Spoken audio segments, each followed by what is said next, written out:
What's up, guys, and welcome back to another episode of Sports Talk Philadelphia. And in today's episode, we got the Eagles beating the Lions, and we got Paul George's infamous return. With that, let's get into today's episode.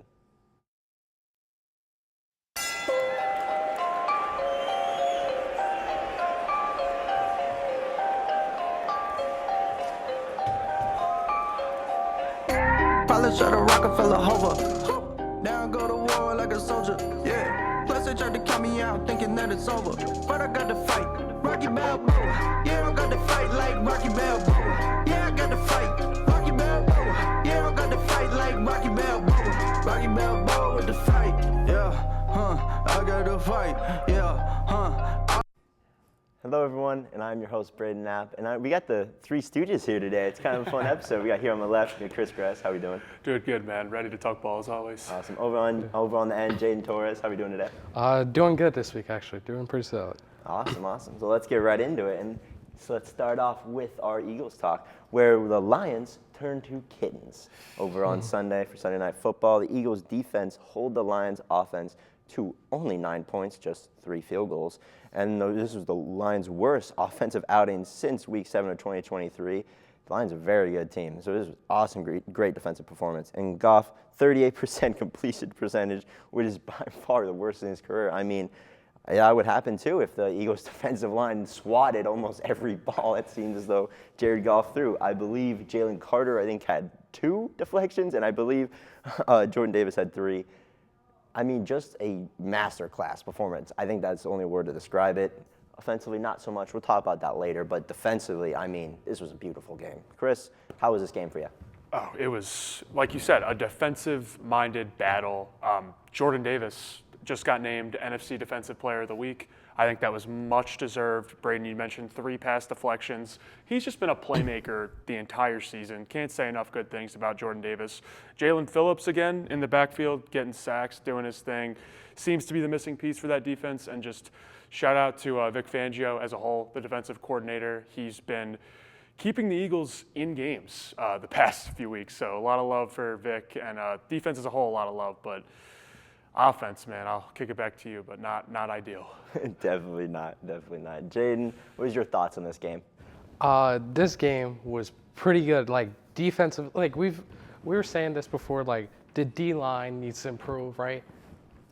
Jalen Phillips improves it immediately. Like, that is what we need. That's the spark, right? And the fact that we're seeing the D-line working as good as they are, right? We're starting to see the cornerbacks perform well. Adoree Jackson, who we've been dissing all this time in the show, had a good game. It was amazing to see. It was like, finally, like, that's what we wanted all year. And that's where the defense, like, this is the Eagles defense we saw last year, defeating the Chiefs. And this is what we need for the rest of the year. 100%. And to piggyback off of that, we got to give Adoree Jackson flowers here, because we harped on him a little hard on this show. So we got to give some credit. He made some great plays, especially against a good Lions team. I mean, the Lions defense, of course, the Lions offense saw a lot of passing yards, but with Jahmyr Gibbs, I mean, with some of the weapons they have on that team, it kind of makes sense. But one thing I will say is that with going off of the Eagles defense, the Lions offense loves to go for it on fourth downs, which they did.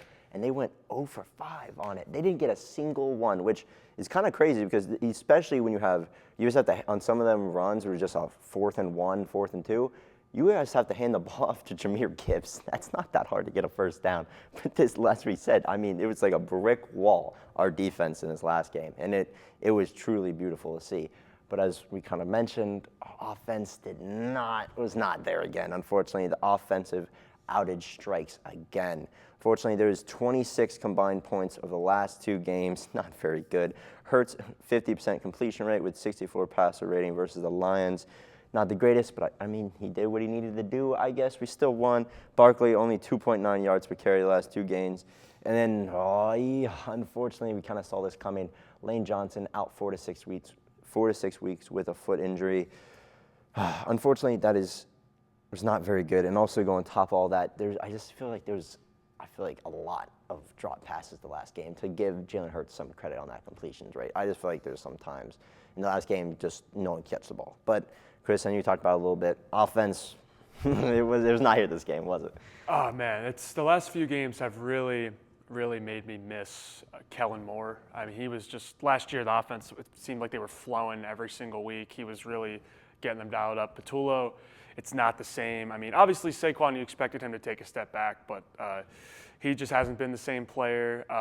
Devontae's been really good all year. No really shots at him, but I mean, AJ, always got love for AJ, and Jalen seemed like he was trying to force it his way a little bit just because, the weekly comments from AJ Brown, you never really know with him. But, they're still winning games. They're still beating these great teams, even with the performance the offense has been giving them. So we'll see how long the defense can just be superhuman, because that's really like what it is at this point if the Eagles are still going to be as good of a team as I know they can be and as they've been all year. But the defense has really just been on another level and, in a sense, carried them the past couple weeks. Oh, they've been carrying them all right. They've been putting them right on the back and carrying them to that win. But talking to you, at the end there, Jaden, it's just what do you do almost? Because they're winning games. Yeah. They keep winning. So it's like, okay, but I feel as though this can't last forever. What are your thoughts? Yeah, it's like we keep talking about Kevin Patullo, like you just mentioned Kellen Moore, was offensive mastermind. But if the Eagles keep winning, how much can we complain? We see the struggles. Everybody sees the struggles. It's a matter of we just find ways to continue through them. And I'm just what can happen? Honestly, what does it take for a team to beat with the Eagles while they're struggling? Because the Lions were Super Bowl contenders, even still now, and they could not score 10 points, and they were holding the Eagles, but still they can't do anything. It's almost weird because, as you said, they are a Super Bowl contender and they still are. So it was great for the Eagles to win that game, and obviously the defense played amazing, but the offense in that game, it shows not only for all the other teams, it just shows this team's very beatable. And even though right now I think the Eagles are ranked as the number one team or favored in all the fan books to win right now, there's gaps right now. But let's go on to the next week's opponent, because their offense are going to have to play this game. I feel we have the next opponent preview, Week 12 in Dallas versus the Cowboys, who are 4-5-1, 4:25 kickoff. The Eagles, of course, beat Dallas at home 24-20 in Week 1 regular season, and the key matchup here is Eagles secondary and the Cowboys receivers. But real quick, we have a little thing to shout out here. Eagles versus Cowboys here. LaSalle's very own BSU is throwing the ultimate watch party on Sunday, November 23rd at 4 p.m. in the student lobby. Please pull up in your best Eagles gear and get ready for the vibes, trash talk, and that real Philly energy. They'll have snacks and drinks if you're 21. What else I have to say? If you're 21, you can have the appropriate drinks. But let's pack out the Union and make it feel like the Link. Go Birds. Have to show that in there. Please stop by the Union. If you don't know nowhere else to watch a game, stop by Union on Sunday. It would be a great time.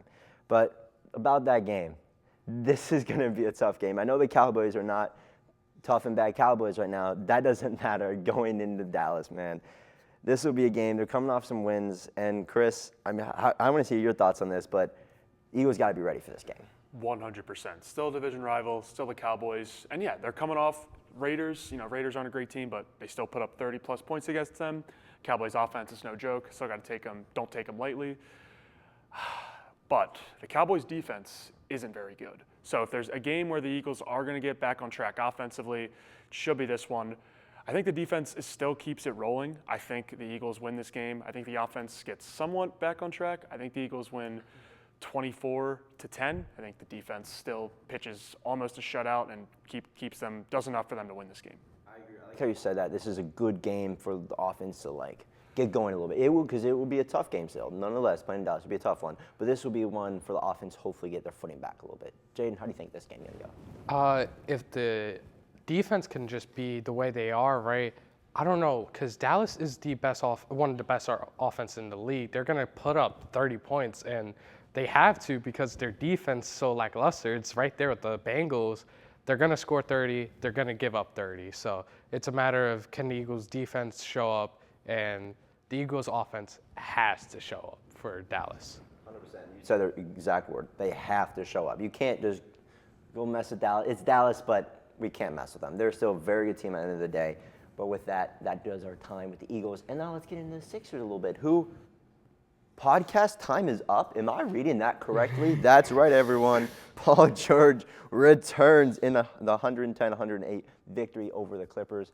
Paul George had a beautiful game. Look at that, 9.7 rebounds and 3 assists. Obviously, Maxey doing his thing, man. Almost 40 points, 6 assists for the Clippers. Next game is November 19th versus the Raptors. I can't believe he's back, boys. Paul George is back. We'll give him some credit. He started off the game with a great three-pointer, and honestly, I kind of put my words in my mouth a little bit until the rest of the game. I mean, I think he had limited minutes, but I feel like what you can expect of Paul George. What do you think, Chris? Yeah, right out of the gate, he actually was very solid. Hit a 3.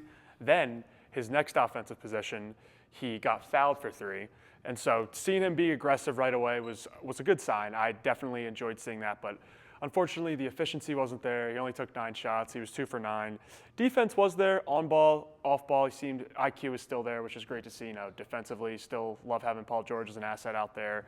As far as the game as a whole against the Clippers, I mean, it was still, they were kind of battling back the whole time against the Clippers team that they really should. They shouldn't have had as much of an issue with. No worries, though. Still, James Harden revenge game. You'll take the win. Want to shout out Andre Drummond, who had another great game. 14 points, 18 rebounds. He was 1 for 2 from 3. I don't love him taking threes, but 50% is pretty good. So love what I'm seeing from Drummond. Love overall what I'm seeing from the Sixers. A good win. Hopefully Paul George can continue to improve. I'm glad you shout out Drummond there, too, because I wanted to mention him at some point today. I mean, he's been beautiful, especially coming in for, of course, he's not going to be the starting guy and just coming for that role when Embiid he's hurt a little bit, as usual. So it's been nice to see Drummond almost kind of make a career change a little bit and perform really good for the Sixers. Going to you, Jaden, how's his last couple games, obviously, since Clippers and Paul George return? How do you feel about it all? I'm a Paul George guy. I like Paul George, right? Podcast B, y'all can call him whatever you want, right? I still like Paul George. So it's a slow return, but at least, it's somewhat better than what they're doing with Jarrett McCain, who just played 5 minutes last night. So it's like, what's going on? But Paul George was very impactful on the defensive end, and that was good overall. But one person I wanted to talk about was Justin Edwards. He had 0 points yesterday. He shot 0 for 6 from the field. So a very, very bad game from Justin Edwards. I want to believe in Justin Edwards, but it's a matter of they have too many guards. The Sixers have too many guards. So they have Justin Edwards. Just because Justin Edwards was playing a lot of minutes, Jerry McCain played 5 minutes. There needs to be a middle ground. So that's where the struggle is coming in for the Sixers for me. And I feel like that's exactly what we've talked about. You have so many good guards and pieces here. It's you're not going to be able to play them all. And as we said, when McCain comes back, it's how are they going to use and utilize all these people? Well, they kind of haven't. I mean, it's kind of been hard. It's not like you want to trade it and want to get rid of anyone, but it's what do you do here almost? And you kind of gotta. I mean, they're doing really good. Not amazing. They're 8-5, not too bad. But the next upcoming games here, they have some decent games here in the upcoming schedule. Obviously, their next game November 19th versus the Raptors. Then they fly down to Milwaukee and play the Bucks in Milwaukee, and then they're home November 23rd against the Heat. So I mean, it's not the worst. Obviously, the Bucks 5-7, Heat 8-6. Not some terrible games upcoming. But they're definitely games that you can drop if we just don't play very well. I'm more looking at the positive side of these three, but what do you guys feel? Yeah, I'll say, especially at least for tonight against Toronto, you already beat this team a couple weeks ago when you were wearing the black jerseys and the vibes were great. Not that that's the only thing that matters, but it helps. Tonight I think they're wearing their normal jerseys. It is what it is, but as long as Tyrese Maxey is out there, he's going to give them a chance to win. I mean, I think he's still averaging over 30, 34. Just unreal season from him. Looked for him to continue to keep it rolling. Drummond to keep it rolling. I mean, love what I'm seeing from him. Honestly, expect another big game from Oubre. He's been a little spark plug for them all year. But as far as tonight's concerned, I think they'll get it done. Bucks, Heat, not nearly as simple, but definitely a decent little stretch here for the Sixers. Definitely. It's almost like a good little test here, these upcoming games, because, I mean, it's honestly, it'll show a little bit, okay, how do we feel against the Heat? And some of these teams are fringe playoff teams. It'll be interesting. Jaden, how do you feel about these upcoming games? Well, the Raptors have been pretty solid all year this year, so their improvement, right? It's not like the last couple of years where you're like, oh, that's Toronto, that's an easy win, right? So I think it's going to be a little harder than we think, and I think there's a shot that the Raptors could win, but Milwaukee, going against Milwaukee is always hard because Giannis is top 3 player in the world. I don't know. It's going to be a little bit of a struggle. With the Heat, you can win that, but it's like it's a bit of a struggle these next 2 games as 2 improving teams and 2 great teams in general. Definitely. I mean, you said that perfectly. These are teams like the Raptors, and I feel like the Sixers are both in that similar spots where they're both trying to be better than maybe what their rosters are. But with that is all the time we have for the Sixers. Now let's get into our Flyers, who have not been the best of lately, unfortunately. Their Flyers are struggling to fly. Unfortunately, the last game they lost, not a very good one, to the Stars, 5-1. They're 1-3 in the last 4, and then their next game is November 20th versus the Blues. However, one little nice thing, the game previous to the 5-1 loss to the Stars, they actually did beat the Blues 6-5, and I believe in a shootout. Very, very intense game, as usually does. Seems as though Flyers, besides the Dallas game, were getting a lot of goals in the back of the net. But, I mean, okay, I don't want to be like too Mr. Negative here. The Flyers, they got to get going here, Chris, don't they? Yeah, I mean, the Oilers game 2 games ago was just a frustrating one because they were in it. They were down 1-0, but they were battling the whole time with Edmonton, and then Michkov had a goal to tie it up on the power play, which the power play as a whole has been just much improved as opposed to last season. So I really like seeing that, but it stunk because it was 1-1 going into the third period, and then with like 20 seconds left, they had it. They scored the game winner. Konechny scored, and then all of a sudden it was offsides, and it swung the game winning overtime. The Oilers end up winning. So that game stung, especially being it was annoying. But then they were able to bounce back against the Blues. Zegras with the shootout winner. He's been, I mean, we've mentioned it a bunch, but just a true spark plug for this team. Absolutely loved what I'm seeing from him. And in that Blues game, they were down 2 goals to come back and win. So, I mean, a gritty effort there.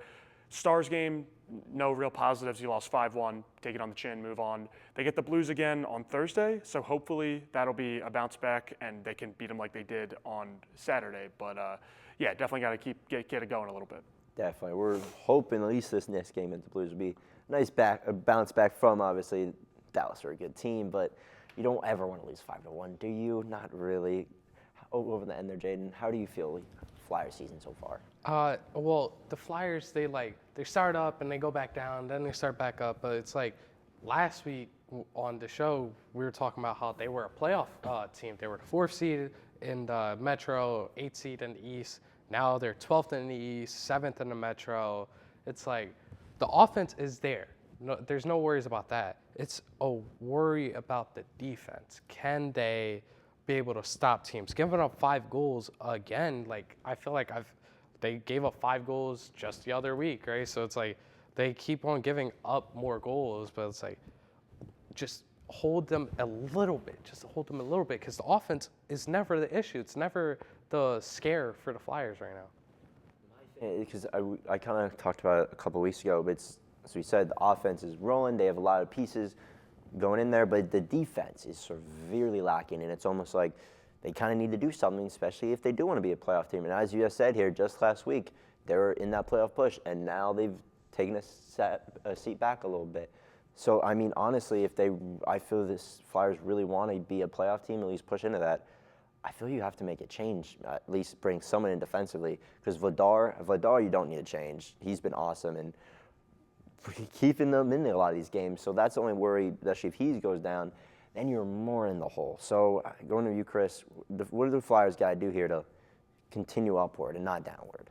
That's a great question. I mean, ideally, just kind of piggyback on what you guys have already said. Just keep scoring on the power play, keep executing on the power play, because they've been actually very solid on the power play this year. Get a little bit, and honestly, the penalty game in general has been good. So keep at it with that. Just be more consistent, I think. Consistency is the biggest thing with the Flyers right now because, like we said, they started out elite, and now they've kind of gone off a little bit, but just consistency for sure. Definitely. We're looking for the Flyers to say can get some more consistency here. With that, we have all of that word fart there. With that, we're now going to our favorite segment in Sports Talk. Philly first take. Jeez, that's a big fumble right there by me. Now, starting with our first question, we have, can the Eagles reach their ceiling if their offense stays stagnant? And this is a good question, isn't it? Because obviously defense wins championships. We know this. But if your offense isn't getting more than 20 points a game, can they really become champions?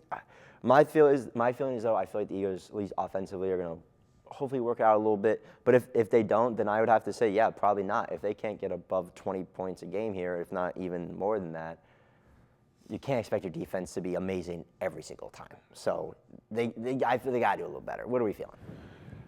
I agree with the initial sentiment of yes, the offense hasn't been perfect and it has to step up. But at the same time, they just beat the Lions. The Lions didn't score a touchdown. And the Lions are one of the best teams in the NFC, in the NFL, and you still dominated, even though the scoreboard wouldn't say so. They still dominated them. The Packers, for the most part, they dominated, even though that was only a 10-7 game. Weirdly, I'm going to say yeah, just because of how dominant the defense has been and how, clutch they've been. The 5 fourth downs against the Lions was unreal, and, especially because it was a lot of them were 4th and 1, 4th and 2. So I'm going to say yes. I don't feel great about it, but, I mean, if the defense is going to give up, 9 points, 7 points to, the Packers and Lions, who are great teams, who's to say they won't do it against the Cowboys and then this week and then going forward against other teams? Because, I mean, the defense, it's a Super Bowl caliber defense. What would you say, Jaden? I'm actually going to agree with you what you're saying, right? But it's in a place where I'm thinking about what the playoffs could look like. Because if the games are in the link, right, we saw what happens when Detroit comes to the link and all that. It's going to be January. It's going to be cold, right? That's a defensive matchup right there. That's where the defense comes in.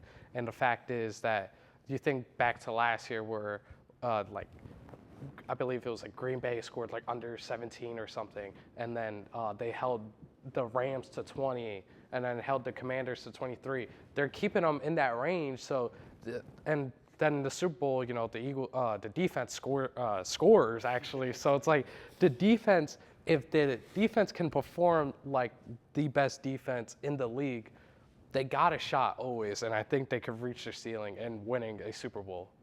I mean, I'm not going to be against going back-to-back now. I'm not going to be against all that. It's just, I'm all, because I don't want to be negative Nancy here. I'm all on the Jalen train. I'm not one of the people that are all against him. But it's just, we got to figure it out a little bit. I think there is probably in a little bit of a slump, as does every team during any season gets in a slump. I feel like we can agree a little bit, though, that we just, as long as this offense keeps going, as long as the defense keeps going and the offense picks it up a little bit, I mean, they should be able to reach their ceiling. Couldn't we agree? That's the crazy thing is, with the offense even being this stagnant and, the Eagles are still inevitable. I feel like they're still one of the best teams in the NFL. In a way, they're turning into the Chiefs, where no matter what they do, they're still going to win, and it's awesome.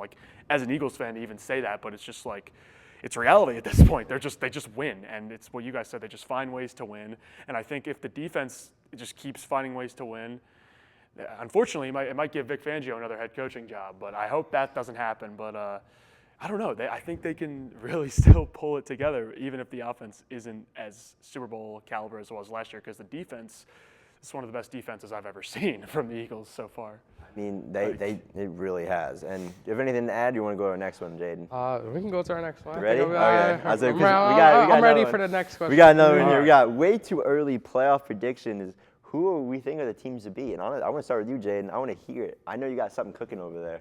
Okay, so I'm going to say it.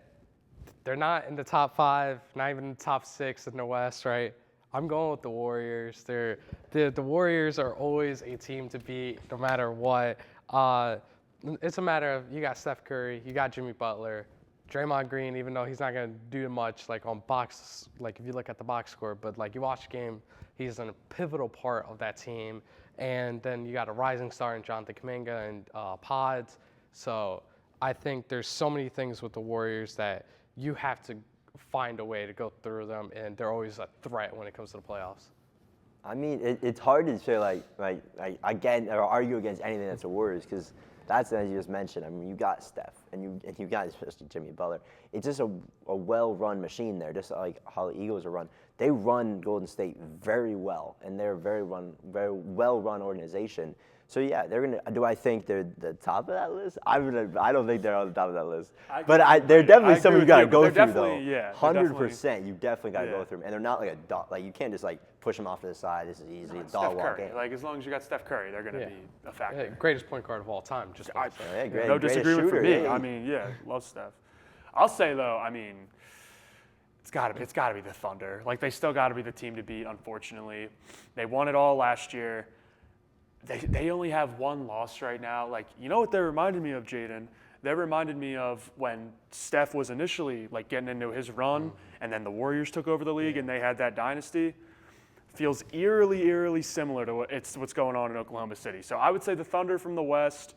In the East, honestly, I mean, Pistons have been sneaky, like really good this year.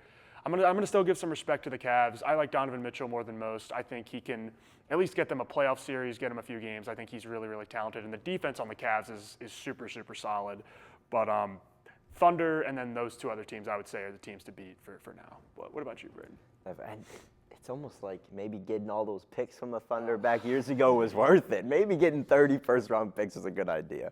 Whatever. I obviously I have to agree. Thunder is amazing, and gonna have to be watching out for them for a while. But I want to throw another team there. Obviously, hometown team, the Nuggets, a very good team. And I just feel as though the additions they made in their offseason, especially with the bench, getting Hardaway Jr., Bruce Brown, Valentina.